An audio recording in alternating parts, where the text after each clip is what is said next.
नमस्कार, जय श्री कृष्ण। कैसे हैं आप सब? मेरे YouTube चैनल धर्म समाधान में आप सभी लोगों का हार्दिक स्वागत है। आज हम आपको ऋषि पंचमी की पूजा विधि बताने जा रहे हैं। सबसे पहले आप सभी श्रद्धालु भक्तजनों को, मेरी माताओं को, मेरी बहनों को ऋषि पंचमी की बहुत बहुत हार्दिक बधाइयाँ एवं शुभकामनाएँ। भगवान लक्ष्मी नारायण की कृपा से आपके जीवन में सदैव सुख समृद्धि बनी रहे। आप जहाँ कहीं भी रहें, सुखी रहें, संपन्न रहें, प्रतिपल उन्नति को, प्रगति को करते भी रहें। भाद्रपद मास के शुक्ल पक्ष की पंचमी तिथि को ऋषि पंचमी का व्रत पूजा किया जाता है, क्योंकि प्रत्येक माह में कुछ ऐसे दिन होते हैं जब हम महिलाएं पूजा नहीं करती हैं।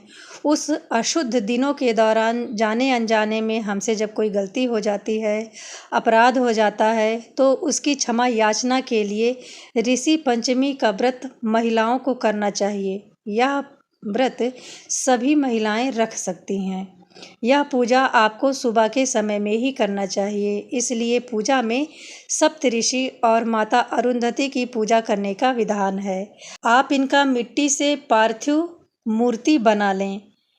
आप माता अरुंधति का गोल स्वरूप दीजिएगा। सबसे पहले आप एक स्वच्छ आसन पे सबको विराजमान करेंगे। आप आसन के लिए एक चौकी लें और उस पर लाल रंग के, पीले रंग के या नारंगी रंग के वस्त्र को बिछा लें। फिर आप मिट्टी से बने हुए सप्तऋषियों को और माता अरुंधति को उस चौकी पर फूल का आसन देकर विराजमान कर दीजिएगा। चौकी पे फूल का आसन दे करके सबसे पहले आपको प्रथम पूज्य गणपति को विराजमान करना है, क्योंकि यही विघ्नहर्ता हैं। हमारे रजस्वला के दिनों में जो भी अपराध हुए हैं वह गणपति निर्विघ्न दूर कर देंगे। आप यह पूजा सुपारी रख के, मिट्टी की मूर्ति बना करके या हल्दी रख करके पूर्ण कर सकते हैं।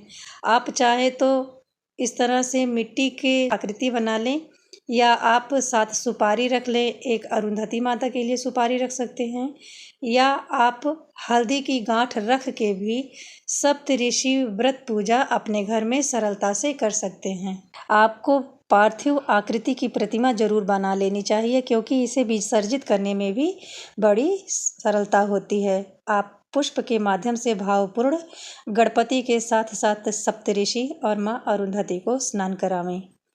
आप पीले चंदन से गणपति को और रोली से माँ अरुंधति को तिलक कीजिएगा। सबसे पहले गणपति को तिलक लगाएं, फिर आप ऋषि अत्रि को लगाइए, ऋषि कश्यप को लगाएं, ऋषि भारद्वाज को चंदन समर्पित करें, ऋषि विश्वामित्र को लगाएं, ऋषि गौतम को लगाएं, ऋषि जमदग्नि को तिलक समर्पित करें और अंत में ऋषि वशिष्ठ को।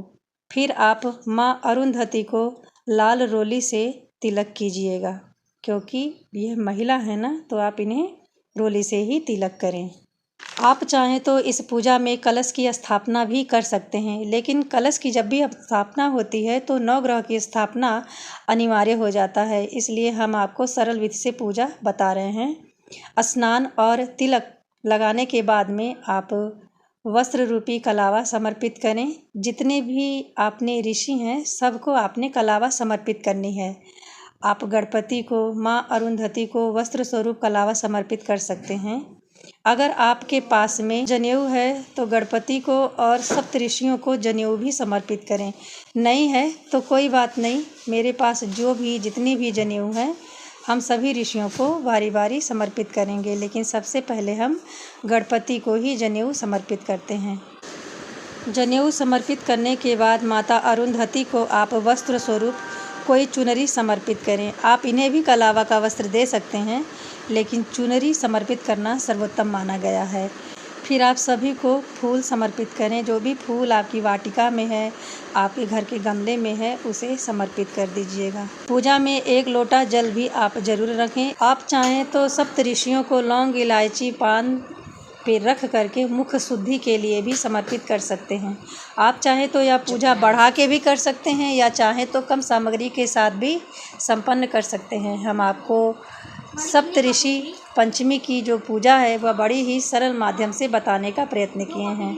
आप धूप दीप दिखाएं, हाथ में फूल लेकर के ऋषि पंचमी का संकल्प लेने के बाद में फूल को सप्त ऋषियों के चरणों में समर्पित कर दें। हाथ जोड़ के कहें, आज हम ऋषि पंचमी का व्रत संकल्प लेते हैं। फिर आप भोग प्रसाद समर्पित करें।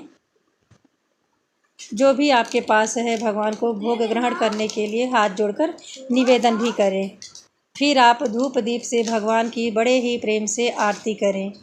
आरती आपको सबसे पहले गणेश जी की करनी चाहिए, फिर आप सप्त ऋषियों की आरती करें। अगर आपको सप्त ऋषियों की आरती आती है तो आप भी आरती उतारते समय उस गीत को गा सकते हैं। आप पूजा में रही सही कमियों के लिए क्षमा याचना करें और रजस्वला दिनों के दौरान यदि कोई गलती हो गई है जाने अनजाने में तो उसकी भी क्षमा याचना आपको ज़रूर कर लेनी चाहिए। इस तरह सरल माध्यम से आप ऋषि पंचमी की पूजा अपने घर में कर सकते हैं।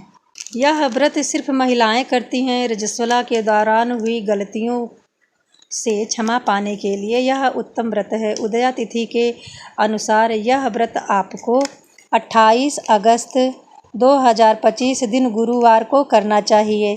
धन धान यश समृद्धि संतति की वृद्धि होती है, आरोग्यता की प्राप्ति होती है और अंत समय में मोक्ष की प्राप्ति भी हो जाती है। आप उदया तिथि के अनुसार गुरुवार को सुबह सवेरे जगें, स्नान ध्यान करें। आपको स्नान करने वाले जल में थोड़ा सा गंगा जल डाल के स्नान करना चाहिए। इस दिन 108 लोटा जल स्नान करना चाहिए और 108 दातून करनी चाहिए। फिर आप साफ स्वच्छ वस्त्र धारण करें, सूर्य नारायण को अर्घ्य प्रदान करें। वस्त्र साफ और स्वच्छ होने चाहिए, कटे फटे या काले रंग के नहीं होने चाहिए। आप मिट्टी का सप्तऋषि बना करके विधि विधान के साथ पूजा उपासना करें।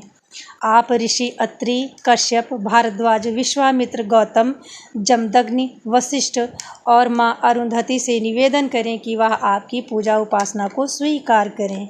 इस तरह से आप कलश की स्थापना करके, दीपक की स्थापना करके, पंचामृत से भी स्नान करवा सकते हैं। जनेऊ, चंदन, मीठा पान, लौंग, इलायची जो भी है आप प्रेम से समर्पित करें। दान दक्षिणा दें, आरती करें। जीवन में आपको क्या करना है कि मूल रूप से आपको क्षमा याचना ही मांगनी है, क्योंकि आप इस दिन अक्षत छोड़ करके सभी वस्तुएं समर्पित करें। इस पूजा में सप्तऋषि और माता अरुंधति की पूजा करने का विधान है। सर्वप्रथम आप मिट्टी में गंगा जल डाल लीजिएगा, फिर सप्तऋषि और माता अरुंधति को बना लें। आप ध्यान रखें, इस दिन आप जोते बोए हुए खेत के किसी भी वस्तु को समर्पित नहीं कीजिएगा। इसीलिए इस दिन फल और सूखे मेवे को भोग स्वरूप समर्पित करने का विधान है। इस दिन जो आप दीपक जलाइएगा वह गाय के घी का नहीं होना चाहिए। इस दिन भैंस के दूध का, भैंस के घी का ही प्रयोग किया जाता है। आप इसका विशेष ध्यान रखें। आज हमने आपको ऋषि पंचमी पूजा की विधि बड़े ही सरल विधि से बताने का प्रयत्न किया है। यदि इस वीडियो में दी गई जानकारी से और पूजा विधि से आप जरा सा लाभान्वित होते हैं तो कमेंट बॉक्स में जय श्री हरि विष्णु, जय श्री गणेश जरूर लिखें। मिलते हैं अगले वीडियो में ऐसी ही महत्वपूर्ण जानकारी के साथ। तब तक के लिए नमस्ते।